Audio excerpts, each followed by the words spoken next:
முதுமையில் சந்தோஷமாகவும் ஆரோக்கியமாகவும் இருப்பது எப்படி?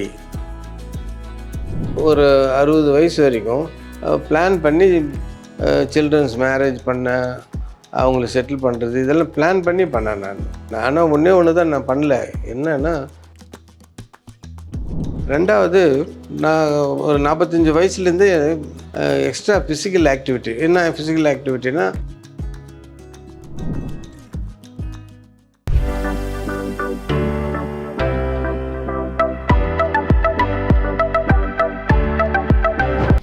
பூங்காற்று நேயர்களுக்கு வணக்கம்.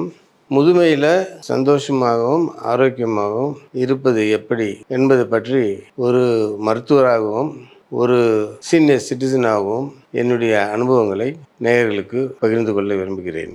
எனக்கு இப்போ ஒரு 80 வயசு நடக்குது. எல்லோரும் சொல்லுவாங்க, நேற்று கூட என் ஃப்ரெண்ட்ஸ் சர்க்கிளில் பேசும்போது, நீங்கள் கொஞ்சம் எங்கே தெரியுறீங்க சார் அப்படின்ற. அப்போ நான் யோசித்து பார்க்கும்பொழுது, இந்த மாதிரி ஒரு உடல் நலம் இருக்கிறதுக்கு காரணம் என்ன அப்படின்னு சொல்லிட்டு யோசித்து பார்க்கும்போது, ஒரு 40 வருஷம் பின்னோடி திரும்பி பார்க்க வேண்டியது. இந்த வயசான காலத்தில் நம்ம சந்தோஷமாக இருக்கணும்னா, ஒன்று நம்முடைய ஃபேமிலி லைஃப் ரொம்ப ஹெல்த்தியாக சந்தோஷமாக இருக்கணும். ரெண்டாவது, நம்ம ப்ரொஃபஷ்னல் ஏரியா, வேலை செய்கிற ஏரியா, அந்த என்விரான்மெண்ட்டு எப்போவுமே சந்தோஷமாக இருக்கணும். மூணாவது, நம்ம நம்முடைய இன்வால்மெண்ட் சோஷியல் கல்ச்சுரல் ஆக்டிவிட்டீஸ், அதுவும் ஒரு காரணமாக இருக்கலாம். நான்காவது, வயசான காலத்தில் எல்லாருக்கும் நோய் வரும். அது எப்படி ப்ரிவென்ட் பண்ணுறது, நம்ம சின்ன வயசுலேயே நம்ம பிளான் பண்ணியிருந்தோம்னா, இல்லை அப்படி வந்த பிறகு அது எப்படி எதிர்கொள்கிறது, ஃபைனான்ஷியலி மோஸ்ட் இம்பார்ட்டண்ட், அப்படி நம்ம பிளான் பண்ணியிருந்தோம்னா இன்னும் சந்தோஷமாக இருக்கும். நான் ஸ்டான்லி மருத்துவக் கல்லூரியில் MBBS முடித்த உடனே நான் ஆர்மிக்கு போயிட்டேன். ஒரு 5 வருஷம் ஆர்மியில் வேலை செய்தேன். அந்த 5 வருஷம் ஆர்மியில் வேலை செய்தது ஒரு நல்ல ஒரு ட்ரைனிங் டு எந்த ஒரு இதையும் எதிர்கொள்ளக்கூடிய ஒரு சக்தி உண்டு. ஆர்மியில் ஒரு பெரிய ஒரு வார்த்தை இம்ப்ரோவைசேஷன். இப்போ ஒன்று இல்லைன்னு சொன்னால், அதுக்கு பதிலாக ஏதாவது கிடைக்கிறத வச்சு இம்ப்ரவைஸ் பண்ணி நாங்கள் செயல்படுவோம். அந்த மாதிரி நிறைய இதில் அந்த 5 வருஷத்தில் மனசை ரொம்ப திடப்படுத்திக்கிட்டு, எந்த ஒரு இது இருந்தாலும் சிக்கலும் அது ஒரு நல்ல ஒரு எங்களுக்கு ட்ரைனிங். எனக்கு ஒரு வர மாதிரி இருந்தது. ரெண்டாவது, இப்போ என்னுடைய ஃபேமிலி லைஃப் எடுத்திங்கன்னா, என்னுடைய ஒய்ஃப் டாக்டர் விஜயகுமாரி, கவர்மெண்ட் சர்வீஸில் ஒரு 17 வருஷம் ஒர்க் பண்ணிவிட்டு, அப்புறம் குவிட் பண்ணிவிட்டு ப்ரைவேட் ப்ராக்டிஸ் பண்ணிவிட்டு, ஆர்வி ஹாஸ்பிட்டல்னு சொல்லிட்டு குரோம்பேட்டில் வச்சுருந்தோம். நல்ல இந்த பகுதியில் இருக்க எல்லாருக்கும் தெரிஞ்ச ஆஸ்பத்திரி, மகப்பேறு மருத்துவத்துக்கு பேர் போன மருத்துவம் ஆஸ்பத்திரின்னு பேர் எடுத்தோம். நல்ல சந்தோஷமாக முடித்தோம். இப்போ ஒரு 10-15 வருஷமாக ப்ராக்டிஸ் பண்ணுறது இல்லை. எனக்கு ஒரு மகன் 2 பேரும். மகன் ஆர்கிடெக்டு, இப்போ லண்டனில் போயிட்டு செட்டில் ஆகிட்டான். மகன் IIMல அஹமதாபாத்தில் படித்து இப்போது US செட்டில் ஆகிட்டாங்க. ஸோ அது ஒரு சந்தோஷம். எதுக்கு நான் சந்தோஷம் பற்றி ரொம்ப பேசுகிறேன்னா, நம்ம எப்பவும் சந்தோஷமாக இருக்கும்போது நம்ம உடம்புல அந்த சந்தோஷமான ஹார்மோன் உடம்புல இருக்கும்போது நம்ம ரத்த குழாய்களை நல்லா ஓப்பன் அப் ஆகும். அப்போது நூல முழுக்குகள்லாம் நல்ல ரத்தம் ஓட்டும். அது ஒரு காரணமாக இருக்கலாம். ஸோ இந்த மாதிரி நம்ம லைஃப்பில் எனக்கு தெரியாமே சந்தோஷமாகவே எல்லாமே நடந்துருக்கு. ஸோ லைஃப்பில் நம்ம சந்தோஷமாக இருந்ததுனால இது மாதிரி ஒரு நல்ல ஒரு ஹெல்த்து வயசான காலத்தில் இருக்குதுன்னு ஒரு காரணமாக இருக்கலாம். ப்ரொஃபஷ்னல், அதுதான் மோஸ்ட் இம்பார்ட்டன்ட். ஒர்க்கிங் அட்மாஸ்ஃபியரில் நம்ம எப்போவுமே சந்தோஷமாக இருக்கணும். நான் ஸ்டான்லியில் MBBS பண்ணேன், DA பண்ணேன், MD பண்ணேன், அங்கேயே அசிஸ்டன்ட் ப்ரொஃபஸராக வேலை பண்ணேன். கடைசியில் ஏதாவது டிபார்ட்மெண்ட் ஆஃப் அனஸ்தீசியாவும் பண்ணேன் 3 வருஷம். ரொம்ப மெமரபுளாக சந்தோஷமாக இருந்தோம். அந்த நேரத்தில் ஒரு 2-3 இன்சிடென்ட் சொல்லுவேன். என்ன சந்தோஷம்னு சொன்னால் எப்படி சந்தோஷம் அப்படின்னு சொல்லிட்டு. அப்போது இந்திரா காந்தியை சுட்டு கொண்டுட்டாங்க. அப்போ எல்லா இடத்துலையும் ஸ்ட்ரைக்கு. அப்போ என்னுடைய chief professor T. Srinivasan one of the terror. அவர்கிட்ட வேலை செய்வது ரொம்ப கஷ்டம். ஆனால் அவர் புவர் பீப்புளுக்கு தான் ரொம்ப கான்சன்ட்ரேட் பண்ணி ரொம்ப நல்லா பண்ணணும்னு சொல்லுவார். அதனால் எங்கள் டிபார்ட்மெண்ட்டையே அந்த மாதிரி வளர்த்தாரு. அவர் நீ போயிட்டு இருந்துக்கோ, 72 ஹவர்ஸ் அங்கே டியூட்டி நான் கண்டினியூஸாக பண்ணேன். யாருமே வரல அப்போது. அந்த மாதிரி சூழ்நிலை எல்லாமே ஸ்ட்ரைக்குங்கிறதுனால. அந்த மாதிரி ஒரு எல்லாமே சந்தோஷமாக, அந்த மாதிரி கஷ்டமான இதையும் ரொம்ப சந்தோஷமாக எடுத்துகிட்டு பண்ணோம். நாங்கள் எங்கள் ஸ்டான்லி அனஸ்தீசியா டிபார்ட்மெண்ட் நார்த் மெட்ராஸில் ஆயிரக்கணக்கான உயிர்களை நாங்கள் சேவ் பண்ணியிருக்கோம். அந்த பாய்சன் பண்ணிக்குவாங்க, தற்கொலை ஹேங்கிங் பண்ணிக்குவாங்க. இந்த மாதிரி நிறைய இந்த சவுத் இந்தியாவிலே அனஸ்தீசியா டிபார்ட்மெண்ட் ஸ்டான்லினா ரொம்ப ஃபேமஸ்ஸு. இன்டென்சிவ் கேர், ரீசசிட்டேஷன் சொல்லிட்டு அந்த மாதிரிலாம் வச்சு குட் கேர். நிறைய இம்பாசிபிள்ங்கிறதெல்லாம் நாங்கள் ட்ரீட் பண்ணி நல்லபடி ஆக்கி போயிடுறோம். எதுக்கு நான் சொல்ல வரேன்னா, ஸ்டான்லி வந்து ஒரு பெரிய குழுமன்னு சொல்லிட்டு, எனக்கு மேலே இப்போ வந்து ஒரு 15 பேர் இருக்காங்க வயசில். ஸ்டான்லியில் ஒர்க் பண்ணவங்கெல்லாம் சந்தோஷமாக வீட்டில் இருக்காங்க. ஏன்னா அந்த ஸ்டான்லி அட்மாஸ்பியர், அது ஒரு ரீசன். ஸோ வேலை செய்கிற இடத்துல சந்தோஷமாக இருந்தால் அது ஒரு பெரிய இது. ரெண்டாவது, நான் ஒரு 45 வயசுலேருந்தே எக்ஸ்ட்ரா ஃபிசிக்கல் ஆக்டிவிட்டி. என்ன ஃபிசிக்கல் ஆக்டிவிட்டினா, காலையில் எழுந்திரிச்ச உடனேயும் நாங்கள் வந்து ஒரு 5:30 மணிக்கெல்லாம் போயிட்டு நான் ஷட்டில் விளையாடுவேன். ஷட்டில் விளையாடும்போது ஒரு 6-7 பேர் காலையில் போயிட்டு ஷட்டில் விளையாடும்போது அந்த ஹாப்பினஸ், அந்த ஷட்டில் விளையாடும்போது வர ஹாப்பினஸ்ஸு, ஜோக்ஸு, அது இது வந்து ஒரு விதமான activity. Walking is the best எக்ஸசைஸ்னு இப்போ எல்லாம் சொல்கிறாங்க. பட் நாங்கள் வந்து அதை ரெகுலராக அந்த காலத்தில் பண்ணோம். அது ஒரு காரணமாக இருக்கலாம். குரூப் ஆக்டிவிட்டீஸ், நான் வந்து எங்கள் அசோசியேஷன் குரூப்பை ஃபார்ம் பண்ணி tour, international tour, Indian tour, once in year நாங்கள் எல்லாமே போவோம்.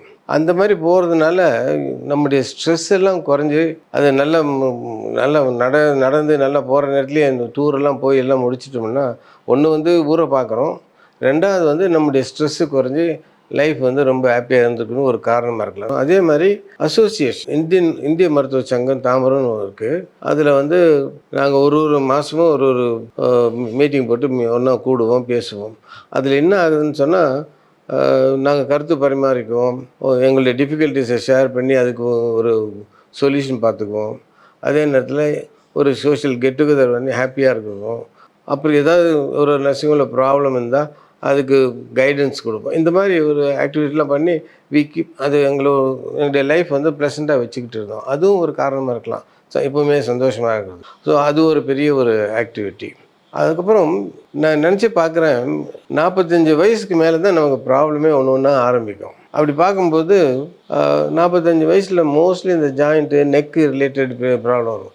ஸோ 45 வயசில் எனக்கு சிவியர் சர்விக்கல் ஸ்பாண்டிலோசிஸ்னு ஒன்று வந்தது. அதுன்னு சொன்னால் அந்த கழுத்தை எப்படி இப்படி ஆகிடும், திரும்ப முடியாது, நல்லா வலிக்கும், தலையை தூக்க முடியாது, முழுங்க முடியாது.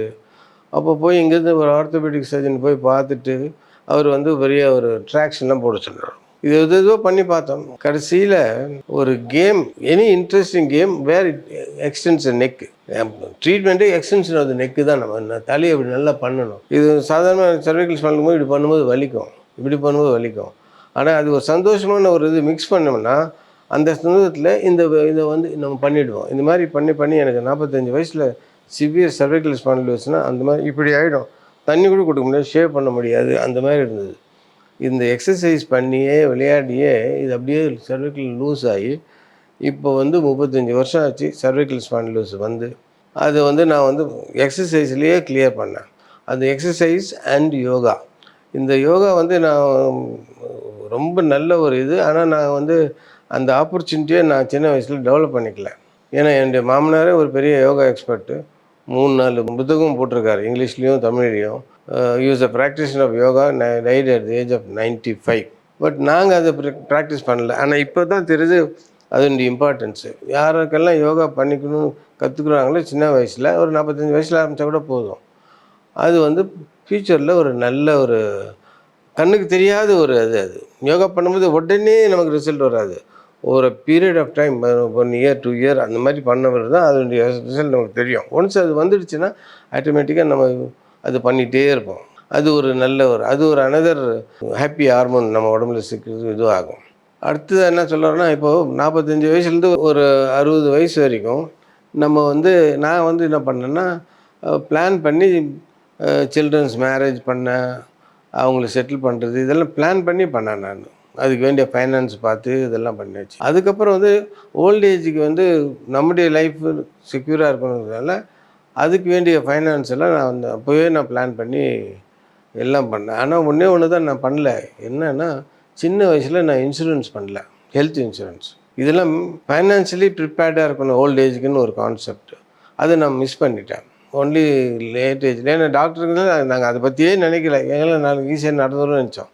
ஆனால் வயசான போது தான் தெரியுது அது அவ்வளோ காஸ்ட்லின்னு சொல்லிட்டு. ஸோ நாங்கள் பண்ணும்போது சீனியர் சிட்டிசன் ரெட் கார்பெட்னு ஒன்று எடுத்தோம் ஸ்டார் ஹெல்த்தில். ஆனால் என்னுடைய அட்வைஸு, நான் என்ன பண்ணேன்னா, சின்ன வயசுலேயே யங் ஏஜ்லேயே வந்து நீங்கள் ஃபிட் அண்ட் ஃபிட்டிலாக இருக்கும்போது அப்போ நம்ம இன்சூரன்ஸ் எடுத்துட்டோம்னா, ஏன்னா இன்சூரன்ஸ் எடுத்துனா ஃபஸ்ட்டில் 2 இயர்ஸ் இல்லை 4 இயர் 4 இயர்ஸ் வந்து உங்களுக்கு இது இல்லை அது இல்லைன்னு சொல்லி வேரியஸ் க்ரைட்டீரியா இருக்குது. நம்ம ஹெல்த்தியாக இருக்கும்போது எடுத்துட்டோம்னா அந்த டிஃபிகல்ட் பீரியடை கிராஸ் பண்ணிவிடுவோம். ஹையர் சம்மில் கிராஸ் பண்ணிட்டோம்னா அதுக்கப்புறம் வந்து இந்த entire life will be very happy because financially இந்த இன்சூரன்ஸ் வில் கவர். இதுதான் என்னுடைய நான் கற்றுக்கிட்ட பாடம். சின்ன வயசுலேயே நம்ம இன்சூரன்ஸ் பண்ணியிருந்தோம்னா இன்னமும் நல்லா இருந்திருக்குமே அப்படின்னு சொல்லிட்டு. இது ஒரு பெரிய ஒரு important message I want to give young old people. முதுமையில் சந்தோஷமாக இருக்கணும்னா இளமை காலத்தில் நம்ம நல்லா பிளான் பண்ணி நம்ம லைஃப்பை நடத்திக்கிட்டு போனோம்னா ஆட்டோமேட்டிக்காக முதுமையில் சந்தோஷம் ஆட்டோமேட்டிக்காக வந்துடும். எது சொல்கிறேன், நம்முடைய 45 இயர்ஸ்க்கு அப்புறம் நம்முடைய டயட்டை கொஞ்சம் கேர்ஃபுல்லாக இருந்துக்கணும், ஹெல்த்தை பற்றி ரொம்ப ப்ரிப்பேர்டாக இருக்கணும், எப்படி நம்ம ஃபேஸ் பண்ணுறதுன்னு. அதுக்கு வந்து ஃபைனான்ஸ் தான் இம்பார்ட்டண்ட்டு. அதுக்கு insurance is a must. Health insurance is a must for all young ஏஜில். இப்போ வயசான காலத்தில் இருக்கிறது யங் ஏஜ்லாம் ப்ரீமியம் கம்மியாக இருக்கும். வயசான காலத்தில் எடுத்திங்கன்னா ப்ரீமியம் ஹெவியாக இருக்கும். ஆனால் யங் ஏஜில் எடுத்திங்கன்னா ப்ரீமியம் கம்மியாக இருக்கும். அந்த டிஃபிகல்ட் பீரியடை கிராஸ் பண்ணிவிடுவோம்.